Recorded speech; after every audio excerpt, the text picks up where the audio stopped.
you're going to need to be able to change the way a vector is described. For example, given the English description, you're going to need to be able to change into its component description, and vice versa.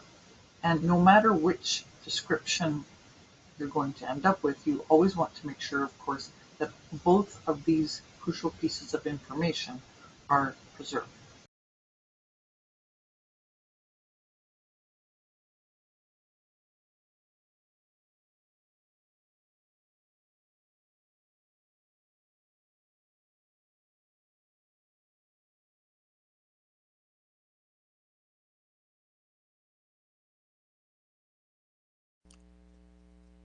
Well, for the first two, it's given right there in the description of the vector, right? But in the last one, we don't have the magnitude, but we have enough information to calculate it.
And that's about as complicated as it's going to get to find the magnitude of a vector.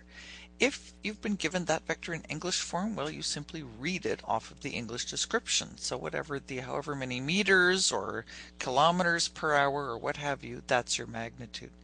But if you've been given the vector diagram, in other words, if you've been given an arrow, well, then you have simply to figure out what the components of that arrow are, or the length of that arrow if you can measure that or use the scale that's been given to you, and that's going to be your magnitude. And probably the most complicated thing you could be asked is if you've been given just the endpoints of the vector, like point A and point B, at which point you simply find, once again, the components, the horizontal and the vertical, square them, add them, and square root them, and you're done.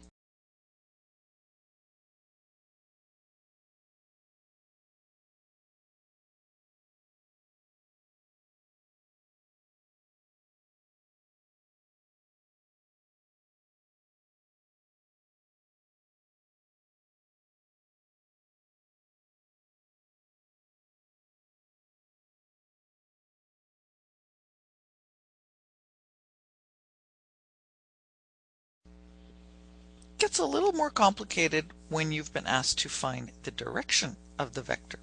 So once again, here's three vectors. Which of them has a direction that is not obvious, but which we will have to calculate?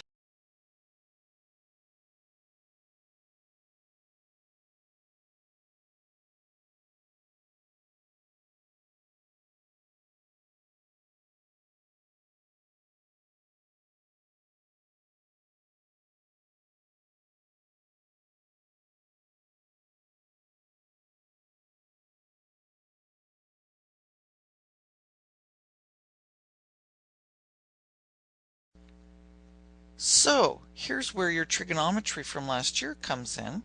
If we know that a vector's components are 8 right and 4 up, well then that vector is going to look like this. And by convention, remember we measure the direction of a vector starting from the eastern point of the compass and moving counterclockwise. So we're interested in knowing what this angle is, and you learned exactly that last year to find missing angles in right triangles. Here's a question for you though before you calculate that.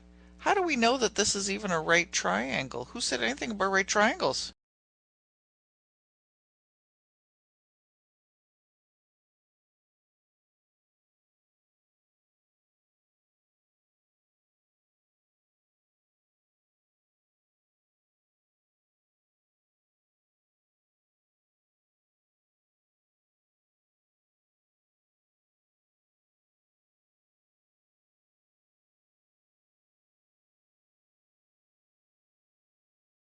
Now since this angle turns out to be 26.5 degrees, what does that mean about the direction of the vector now? Let's go back into vector land. Does that mean that the direction is also 26.5 degrees?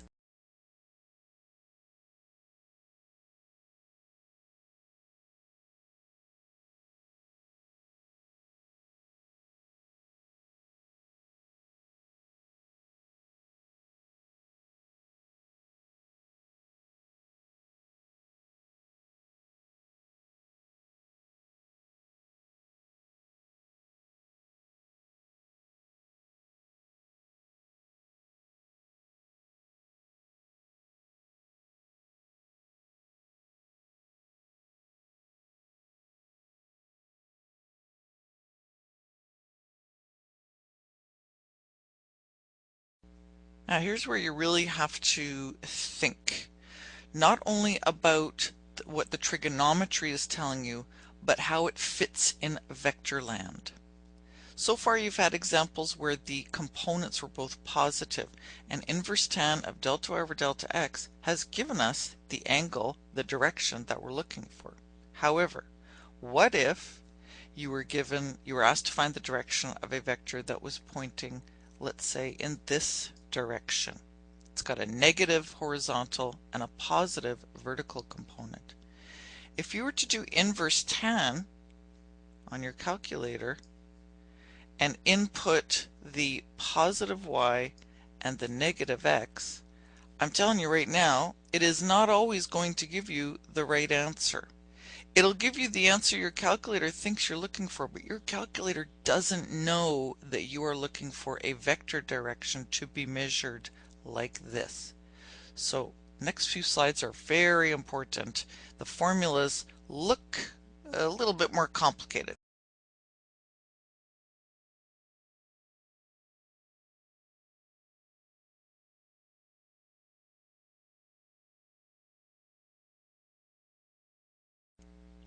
Notice this formula has got a lot of steps to it. First you do the delta y over delta x, then these brackets mean absolute value. That means if there's a negative in there, disregard it, just make everything positive. Then inverse tan that positive ratio, and then whatever you get, 180 degrees minus that. That will give you your direction. Because remember, the inverse tan is just going to give you this angle, but that's not how we measure angles in this for vectors. We always measure them starting from here. So if this is 27, then this guy must be 180 minus 27.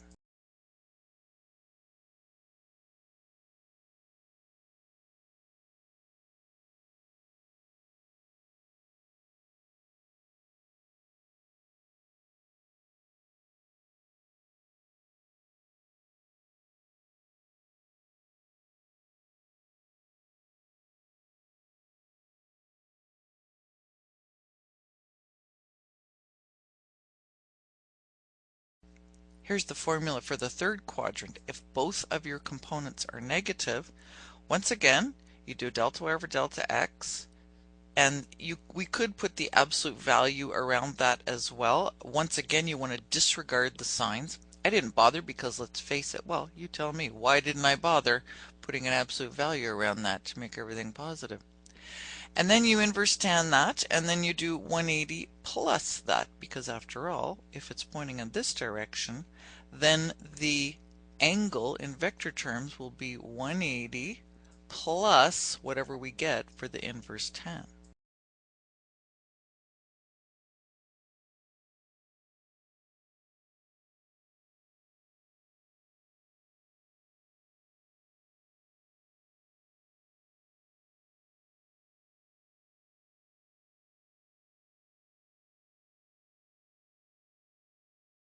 Finally, the last quadrant, the fourth quadrant, when we do inverse tan, first we absolute value, disregard the negative here, and then 360 degrees minus that is going to be your vector direction. Remember, it starts here and it's going to go almost all the way around. It's going to be short by whatever we get for the inverse tan here.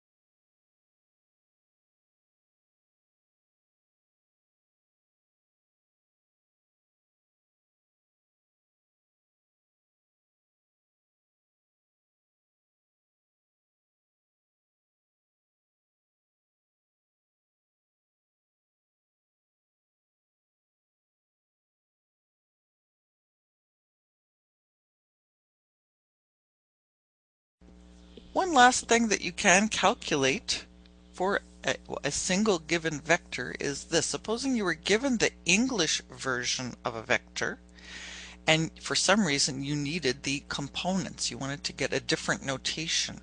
You're going to want to do that for the thing that's coming up next, actually. So to find delta x and delta y, if you just picture what it looks like on the graph and picture the right angle that is created by that vector, well, that's easy peasy, right? We're just going to use sine 37 to figure out the y component and cos 37 to figure out the x component. And voila! You try this one.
So here are some nice handy formulas for you. Let's say you know the magnitude and direction of a vector, you've been given its English description, and you want to find its components, which you're going to want to do in physics and in math.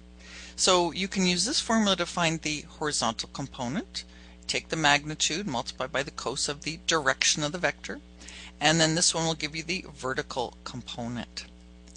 What's really cool about these formulas is that they're always going to tell you the truth. It's not like when we were looking for the direction back a few slides ago and you had to kind of figure out what the truth was. You couldn't really trust your calculator. Well, when you're doing this, you can trust the calculator.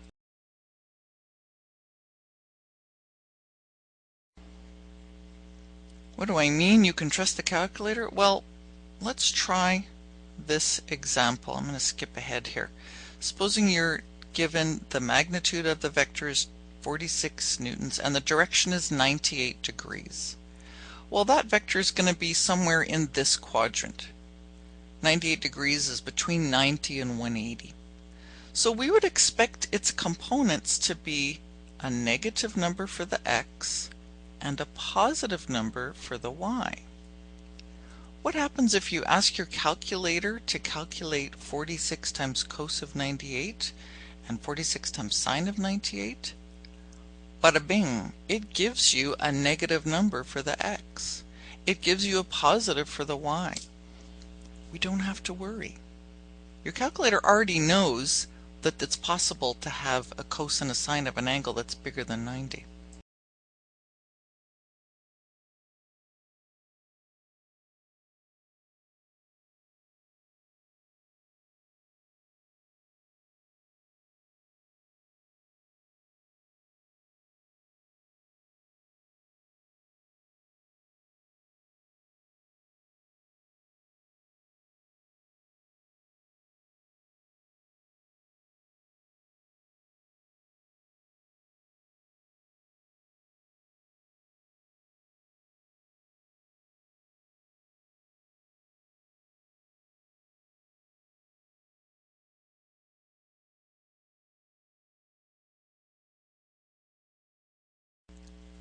And those two formulas will work for all four quadrants, even if the angle's between 180 and 270. So let's say it's a vector that's, 200 degrees. Well, you pop in cos of 200 degrees and sine of 200 degrees and multiply those by your magnitude. You will get a negative number for your x component and a negative for your y. And it works in this quadrant as well.